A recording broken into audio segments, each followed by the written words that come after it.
তাহলে তুমি ডাল মাখাবা আর তুমি মাংস। ওকে আচ্ছা আচ্ছা আচ্ছা আচ্ছা হ্যাঁ হ্যাঁ হ্যাঁ।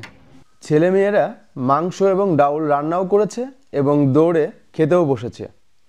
এরকমই ভালো কিছু যদি আপনারা দেখতে চান তো আমার এই ভিডিওর সঙ্গে একটু থেকে যান।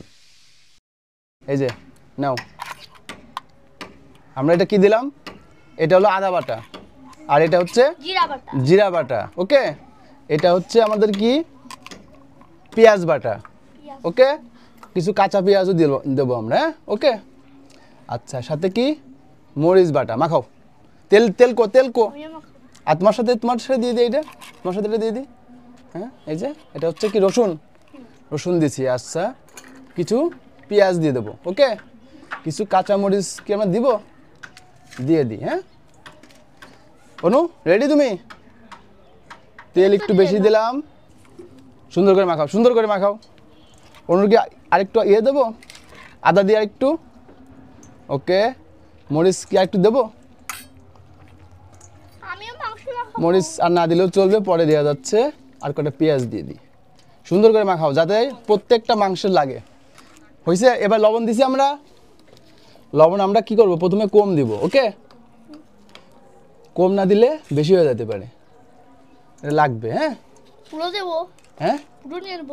হ্যাঁ পুরোটা দেখি দাও। আমরা কম দিলাম যাতে যদি কখনো লাগে তাহলে আমরা আর বেশি ইয়ে করবো। হ্যাঁ, হলুদ দেওয়া লাগবে না? হলুদ হাতে লাগছে? আচ্ছা আরেকটু দিই, যেহেতু আমাদের এটা ভাঙানো হলুদ, আমরা একটু মানে কম দিলেই হবে, কারণ এটা অনেক ভালো হলুদ। হ্যাঁ, নিজস্ব ভাঙানো, সুন্দর। তাহলে আমরা এখন কি করতেছি, এইটা ডালে মাখাও।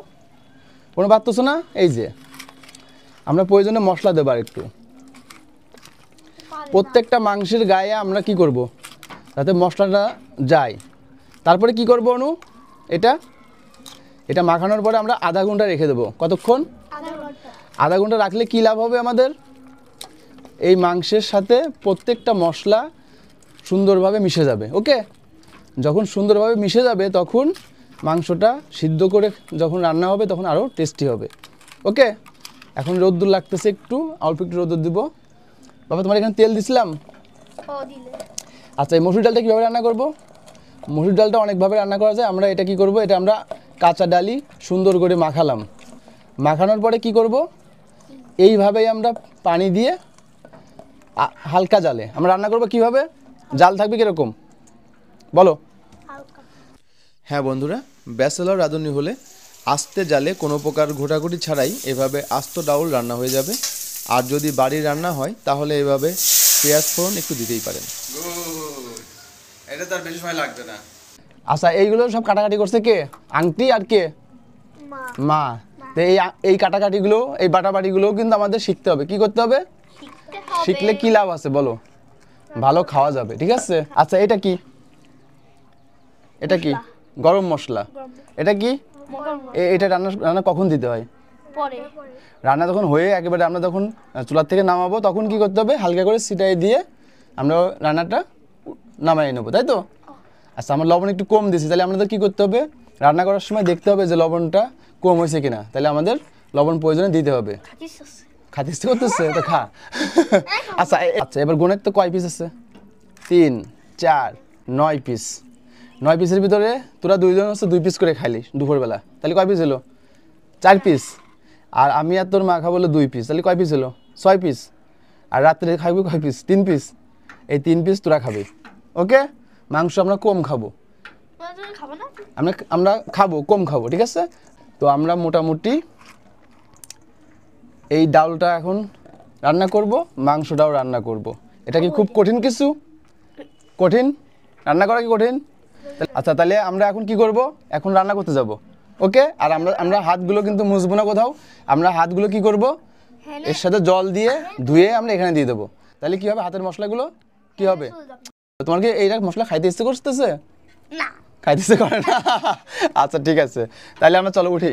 ওকে, আপনারা দেখতে পাচ্ছেন যে খাসির মাংস কষানোর জন্য জ্বালানো হচ্ছে এবং পাশের চুলায় ডাউলও একসঙ্গে রান্না করা হচ্ছে। ব্যাচেলর বাসায় মাংস এভাবে কিছুক্ষণ কষানোর পর ঠান্ডা কিংবা গরম পানি দিয়ে কিছুক্ষণ জ্বালালেই মাংস রান্না হয়ে যাবে। আর বাসায় যদি প্রেসার কুকার থাকে তাহলে মাংস কষানোর পর প্রেসার কুকারে এভাবে 10 থেকে 12টা সিল দিয়ে তারপর কড়াইতে হালকা জালে 2-4 মিনিট এভাবে জ্বালানোর সময় গরম মশলা দিয়ে নামিয়ে নিন।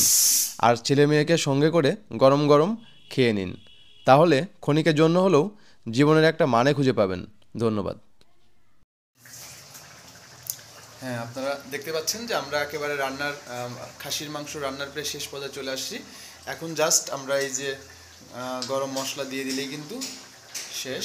এই গরম মশলাটা দেওয়ার পরে আমরা একটু নেড়ে দিলে মোটামুটি মাংস রান্না শেষ। আর আমরা দেখতে পাচ্ছি তাইলে পরে আমিও মাখাই তুমি কি মাখাবা? মাংস? ওদের আচ্ছা রাখ, ওই মাংসের একটা সেন্ট আর এটা একটা সেন্ট, দুইটা কেমন না? তাহলে এটা এইভাবেই থাক।